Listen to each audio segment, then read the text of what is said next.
Jadi ternyata filter itu diberikan hemoglobin, tetapi celakanya hemoglobin berasal dari darah yang diambil dari rumah potong hewan babi.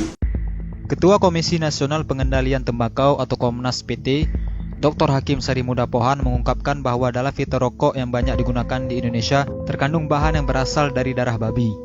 Hemoglobin atau protein darah babi digunakan dalam filter rokok untuk menyaring racun kimia agar tidak masuk ke dalam paru-paru perokok, kata Dr. Hakim saat menjadi pembicara dalam dialog bahaya merokok bagi kehidupan berbangsa di Balai Kota Banjarmasin, Kalimantan Selatan. Dr. Hakim juga meyakini bahwa filter yang digunakan untuk rokok yang beredar di Indonesia merupakan filter impor yang mengandung komponen dari darah babi. Menurutnya, semua itu diketahui setelah adanya pernyataan yang diungkapkan ahli dari Australia atau Profesor Kesehatan Masyarakat dari Universitas Sydney, Simon Chapman. Profesor Simon Chapman menyatakan itu merujuk pada penelitian di Belanda yang mengungkapkan bahwa 185 perusahaan berbeda menggunakan hemoglobin babi sebagai bahan pembuat filter rokok. Profesor di Australia memperingatkan kelompok agama tertentu terkait dugaan adanya kandungan sel darah babi pada filter rokok. Profesor Simon Chapman juga menyatakan sekali lagi bahwa itu merujuk pada penelitian di Belanda yang berhasil mengungkapkan bahwa 185 perusahaan berbeda menggunakan hemoglobin babi sebagai bahan pembuat filter rokok. Menurut Dr. Hakim, sudah seharusnya umat muslim yang mayoritas di Indonesia ini menjauhi barang yang nyata-nyata dilarang dalam agama.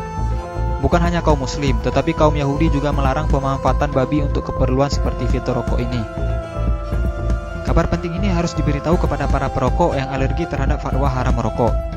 Sebuah penelitian ilmiah mengungkapkan bahwa dari sebuah bangkai babi ternyata bisa diolah menjadi 185 produk, diantaranya adalah untuk rokok. Penemuan penggunaan darah babi dalam filter rokok ditemukan peneliti di Belanda, Christine Mendersma, secara tidak sengaja.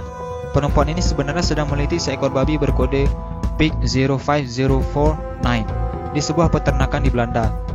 Di laman pribadinya, Mendersma menyatakan telah meriset selama 3 tahun semua produk yang dihasilkan dari seekor babi tersebut. Hasil riset tersebut kemudian dibukukan, lengkap dengan grafik dan gambar produk, kemudian dipamerkan dalam sebuah pameran. Tujuannya sederhana, menunjukkan kepada orang lain bagaimana sebuah produk itu dibuat dan dibungkus dan dari mana dia berasal, sehingga orang bisa tahu.